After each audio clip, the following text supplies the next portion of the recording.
Question है जो बहुत शानदार है और बच्चे इसमें बहुत भयंकर ट्रैप में फंसते हैं। आपको एक फिगर दे रखा है, कुछ कुछ मेजरमेंट दे रखी है और आपसे पूछा गया भैया एपी की लेंथ बताओ और ये एबीसीडी एक रेक्टेंगल है। क्वेश्चन शुरू करने से पहले एक प्रॉपर्टी बता रहा हूं।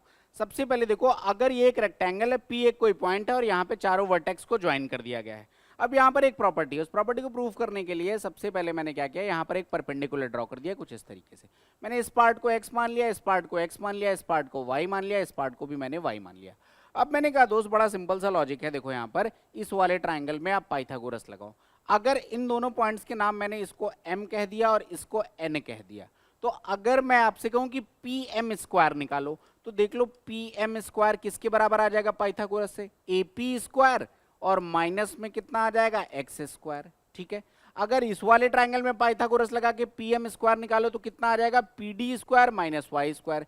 ये आ जाएगा पी डी स्क्वायर माइनस में वाई स्क्वायर, कोई डाउट नहीं होगा। अगर आप इस वाले ट्राइंगल में पाइथागोरस लगा लो तो इस वाले ट्राइंगल में पाइथागोरस लगाने का मतलब आपको निकालना है पी एन स्क्वायर, किसके बराबर आ जाएगा, ये आ जाएगा पी बी स्क्वायर माइनस में एक्स स्क्वायर। ये बराबर हो जाएगा, अगर यहां पर आपको पी एन स्क्वायर की वैल्यू निकालनी है तो this will be P C square minus में वाई स्क्वायर। मैंने कहा पहले इक्वेशन में से दूसरे को जरा आप लोग घटा दीजिए, तो ये बन जाएगा ए पी स्क्वायर माइनस में पी बी स्क्वायर, ये और ये कट जाएगा, ये और ये कट जाएगा, बराबर बन जाएगा पी डी स्क्वायर माइनस में पी सी स्क्वायर।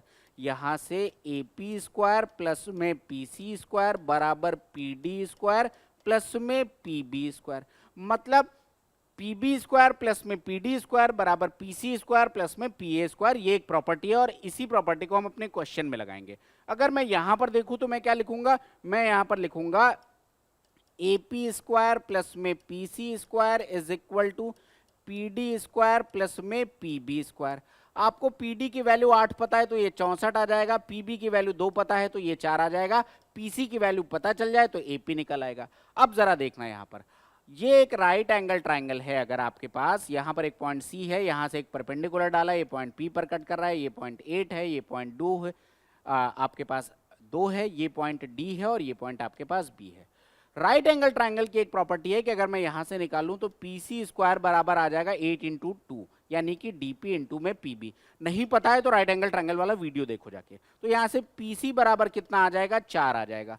ये वैल्यू आप ये रख दो यहाँ पर, ए पी स्क्वायर प्लस में 16 बराबर इतना, तो ए पी स्क्वायर बराबर 68 माइनस 16 यानी कि 52, तो ए पी बराबर कितना आ जाएगा 2√13, और यही मेरे इस क्वेश्चन का आंसर है। आई होप क्वेश्चन समझ में आया होगा। ऐसे बेहतर क्वेश्चन के लिए गैलेक्सी क्लासेस को फॉलो करिए। Thank you.